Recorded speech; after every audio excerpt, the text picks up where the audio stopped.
What happened in there? Ano ginawa niyo kay Sabrina? Bakit biglang nagka-seizure? Pwede ba? Huwag mong pagtaasan ng boses si Lilet. Dahan-dahan ka sa pananalita mo, ha?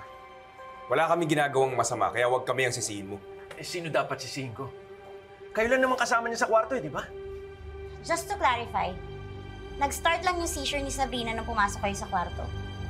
Hindi kaya ikaw yung reason and trigger ng seizures niya? And there you go again, Ate Lilet.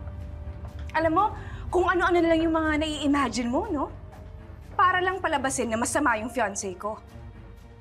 Don't you ever get tired of inventing stories para lang siraan si Renan? Ha?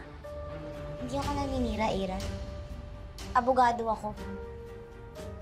I'm just trying to connect all the facts. And what facts? Nung araw na nasagasaan siya, makikipagkita dapat siya sa akin nun. Ang sabi niya, may sasabihin daw siya tungkol kay Attorney Agon. And she sounded deeply troubled and upset. Kung talagang wala kang tinatago, bakit hindi na lang ikaw yung mag-reveal sa amin ng planong sabihin sa akin ni Sabrina tungkol sa'yo?